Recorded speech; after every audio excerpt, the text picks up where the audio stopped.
Dear students and dear parents, ये video आप दोनों के ही लिए बहुत इंपॉर्टेंट है क्योंकि अगले महीने सितंबर में लगभग सभी स्कूलों में हाफ ईयरली एग्जाम स्टार्ट हो जाएंगे, है ना। और कहीं कहीं तो क्वार्टरली एग्जाम्स होंगे। जो गवर्नमेंट स्कूल होते हैं जनरली इसमें क्वार्टरली एग्जाम्स होंगे और जो प्राइवेट स्कूल है वो हाफ ईयरली एग्जाम्स लेंगे। तो सिलेबस आपके हाथ में आ चुका होगा, अभी तक स्कूल वालों ने ब्लूप्रिंट दे दिया होगा, और अगर नहीं दिया है तो एक दो दिन में आपको मिल जाएगा। तो आपको उसको देख के घबराना नहीं है कि आप कैसे पढ़ोगे, क्या करोगे। ये जो वीडियो है ये इसी के ऊपर बनाया है मैंने, क्योंकि आपको एक मंथ का पूरा रूटीन शेयर कर सकूं ताकि आप उस हिसाब से उसको पढ़ें, अपनी पढ़ाई को करें, है ना, और अच्छे नंबर गेन करें। देखिए, जैसे ही आपका सिलेबस आपके हाथ में आ गया, ठीक है, आप उसको ध्यान से पढ़िए। सबसे पहले तो आप उसको ध्यान से पढ़िए और कौन सा पोर्शन आपको इजी लगता है और कौन सा पोर्शन आपको कठिन लगता है उसको आप अंडरलाइन कर लीजिए, ठीक है। अब सिलेबस जो हो गया आपके दो पार्ट में बढ़ गया। एक तो है इजी वाला जो आपको आता है, एक जो होता है टफ जो आपको नहीं आता, जो आपको समझने में दिक्कत होता है। तो ये जो टफ वाला पोर्शन है उसको आपको शुरू के 15 दिन में कवर करना है, उसको अच्छे से पढ़ना है। अब वो आप कैसे करोगे? उसके लिए आप ट्यूशन जाते होगे, कोचिंग जाते होगे, है ना, या आप जिनसे भी पढ़ते हो, आप उनके साथ बैठकर अपनी प्रॉब्लम को शेयर कीजिए।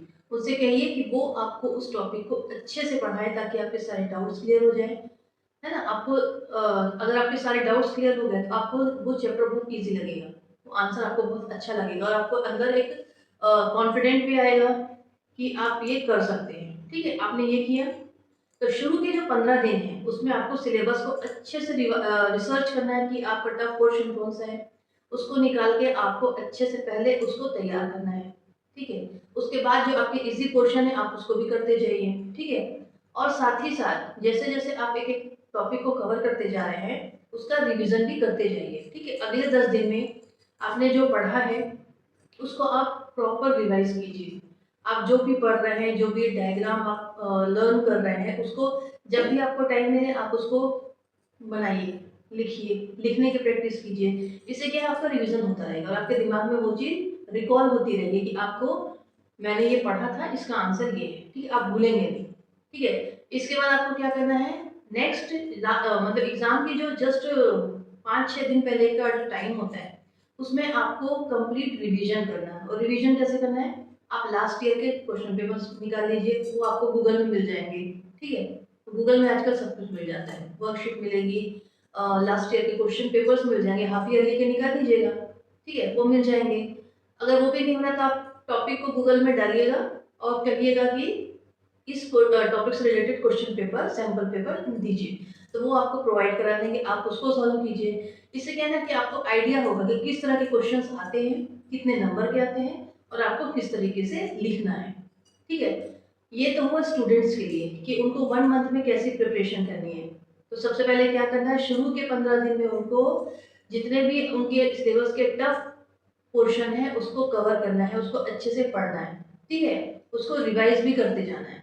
देन नेक्स्ट जो 10 डेज होंगे उसमें आपको कंप्लीट रिवीजन करना है, आपने जो भी पढ़ा है 15 दिनों में, ठीक है। हो सकता है थोड़ा ज़्यादा दिन लगे, हो सकता है सिलेबस ज़्यादा हो, तो आपको जो भी पढ़ना है मन लगा के पढ़ना है ताकि आपका टाइम बचे, ठीक है। इधर उधर की फालतू बातें नहीं करनी, है ना, डिस्ट्रैक्शन में नहीं पढ़ना है, ठीक है। पढ़ाई मतलब पढ़ाई। आपने रिवीजन कर लिया, ठीक है, आपका रिवाइज भी हो गया। अब लास्ट के जो 1 हफ्ते बचेंगे उसमें आपको लास्ट ईयर के सैम्पल पेपर्स या क्वेश्चन पेपर्स अगर आपको मिल जाते हैं तो आप उसको प्रॉपर तरीके से लिखिए, लिखने की प्रैक्टिस कीजिए। इससे क्या होगा, आपकी स्पीड बढ़ेगी, आपको नॉलेज हो जाएगा कि आपको करना क्या है ना। एग्जाम हॉल में जाके आप कंफ्यूज नहीं होंगे कि कैसे लिखूं, क्या करूं। आपका पेपर सही टाइम पे खत्म होगा, आप सारे आंसर लिख पाएंगे, आप सेटिस्फाइड हो जाएंगे, ठीक है। उसके बाद अब जो मैं बात करूंगी वो मैं करूंगी पेरेंट्स से, ठीक है। अब पेरेंट्स भी बहुत चिंतित होते हैं कि उनके बच्चों के एग्जाम है, वो कैसे उनको गाइड करें, क्या करें। तो पेरेंट्स के लिए सबसे पहले तो आप उनके ऊपर चिल्लाना छोड़ दीजिए, उनको डांटना छोड़िए कि दिन भर मत बोलिए कि पढ़ता रहे पढ़ता रहे पढ़ता रहे, नहीं, वो नहीं पढ़ पाएगा। उसके ऊपर ऑलरेडी स्कूल का इतना प्रेशर है ना। स्कूल के होमवर्क्स होते हैं, प्रोजेक्ट होते हैं, और इस टाइम पे तो इतनी सारी एक्टिविटीज कराते हैं कि बच्चा उसी में बस के रह जाता है। तो उसमें आपको एक्स्ट्रा प्रेशर नहीं देना बच्चों को। बच्चों को आप प्यार से समझाइए पहले, है ना। उसके साथ बैठ के, बच्चे के साथ बैठ के उसके सिलेबस को देखिए, उनसे पूछिए कि कौन सा पोर्शन उनको आता है, इजी पड़ता है, और कौन सा टफ पड़ता है। जो टफ पड़ता है आप उसको उनके डाउट क्लियर करने में हेल्प कीजिए। अगर वो कोचिंग जा रहे हैं तो वहाँ के टीचर्स को आप बोलिए, उनसे बात कीजिए, उनको बच्चे की प्रॉब्लम बताइए और कहिए कि वो उस टॉपिक को अच्छे से पढ़ाए, अच्छे से उनका डाउट क्लियर करे। ठीक है। सेकंड आपको क्या करना है, अपने बच्चे की तुलना किसी के साथ नहीं करनी, किसी दूसरे बच्चे के साथ नहीं करना कि फले का बच्चा इतना अच्छा परसेंटेज लेके आया, वो इतना अच्छा पढ़ता है, तुम कुछ नहीं पढ़ते, वो 6-6 7-7 घंटे पढ़ता है, आप नहीं पढ़ पाते हो। ऐसा बिल्कुल नहीं बोलना है, क्योंकि देखिए हर बच्चे की कैपेसिटी अलग होती है, दिमागी क्षमता अलग होती है ना। कोई बच्चा रात भर जाके 1 घंटे में अच्छे से पढ़ सकता है, और कोई बच्चा है वो घंटों घंटों बैठा रहेगा, वो नहीं पढ़ पाएगा। ठीक है। तो बच्चे को जो टाइम सूट हो, जिस समय वो फ्रेश हो, जिस समय उसका दिमाग एकदम काम करने लायक हो, उस समय उसको पढ़ने बोलिए, वो जो पढ़ेगा उसके दिमाग में घुस जाएगा, उसको समझ में आएगा।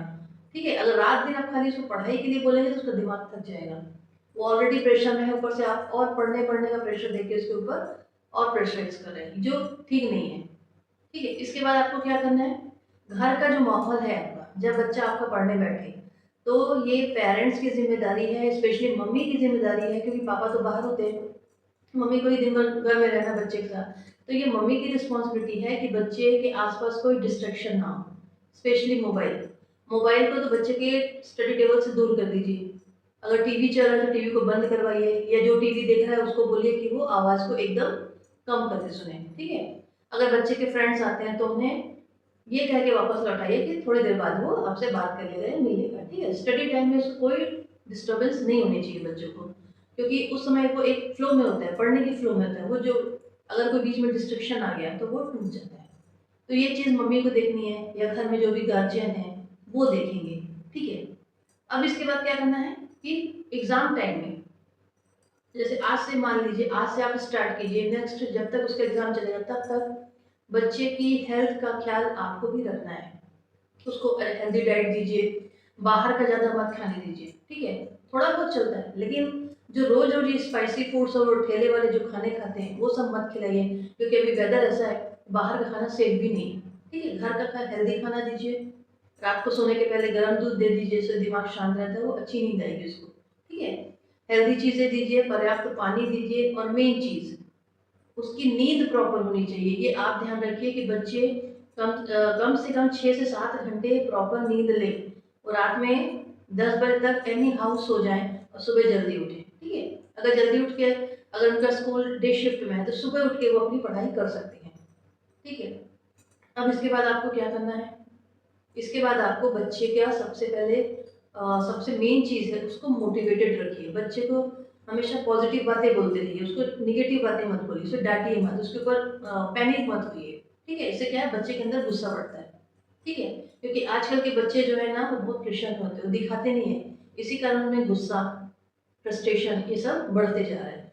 तो ये पेरेंट्स की जिम्मेदारी है, घर वालों की जिम्मेदारी है कि उनको घर में कंफर्टेबल फील करवाएं, है ना। उनको ऐसा लगे कि वो जिस जगह पे रहता है वो घर उसके लिए सुरक्षित है। ठीक है। हर बातें वो अपने मम्मी पापा से या भाई बहन से शेयर कर सकता है। तो ऐसे घर में ऐसा माहौल बनाइए। तो आई होप आपको ये वीडियो पसंद आया होगा। अगर पसंद आए तो उसे लाइक और सब्सक्राइब जरूर कीजिए, और मेरी इन बातों को फॉलो करके आप देखिए, 1 महीने में आपके बच्चे का रिजल्ट बहुत अच्छा आएगा। तो आपसे मिलती हूँ अगले वीडियो में ऐसे ही किसी टॉपिक पे। तब तक के लिए बाय बाय।